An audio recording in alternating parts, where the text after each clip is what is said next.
So there was a recent Gallup poll. It showed a record high 45% of U.S. adults identify as politically independent. Yeah, the rise of independence is explored in a new political thriller novel. It's called A Real Collusion, about a secret conspiracy between the Republican and Democratic parties to control the government through an illegal duopoly. Joining us now is the book's author, Stu Strumwasser. Thank you so much for joining us this morning. Congratulations on the new book. Yeah, hi. Thanks so much for having me. Nice to see you again. Talking about this, Democrats, Republicans secretly working together, it seems like something that a lot of people, you hear them talking about this these days. I mean, where did you get this idea that this could happen? Well, there's an exercise of life imitating art here.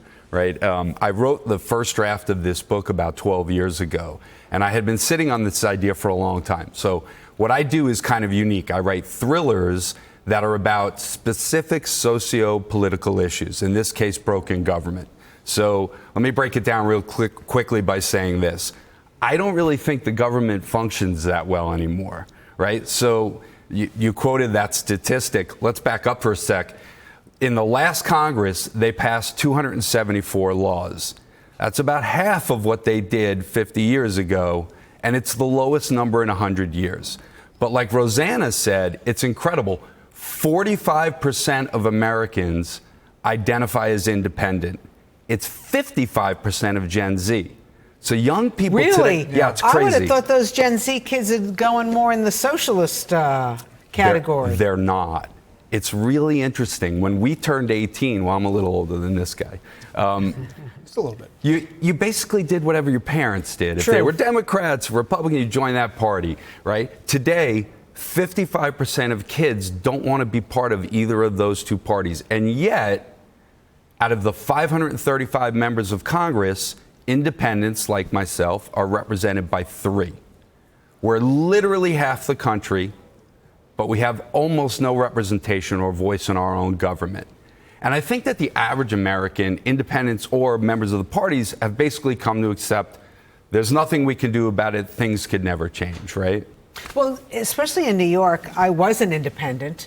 I had to change. I didn't even know that. I had to change my party affiliation because if you don't vote Democrat, you don't have a say in the government, because whoever is elected during the primary is usually elected in the general election. Such a huge point. And you know, there is now movement to try to get the primaries open in New York, but the mayor's refusing to do that. You're spot on. And I was with the head of open primaries yesterday. Oh, that's so funny. John Updike is an old friend of mine. The writer? No. Okay. John Updike. Okay. John Updike wrote a book called Grapes of Wrath, yes, which was a novel that led to major political reform. Right. That's what I'm trying to do. But okay, I love that, Stu. Yeah, those are big shoes to fill. But John Updike, who's the founder and president of Open Primaries, is a friend of mine. And you're right on. This is a big issue, not only across the country, but right now in New York City as well.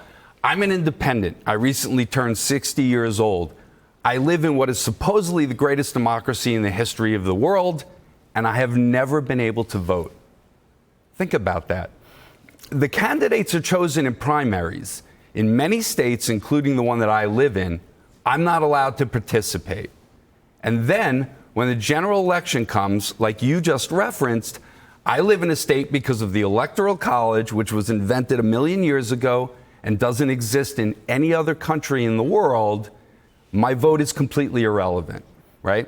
But this is the collusion part. You ready, Dan? It's a hot word. Collusion's a hot word these days, too.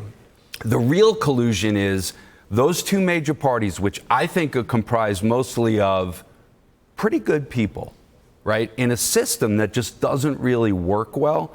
I'm not calling for revolution in the book or in real life.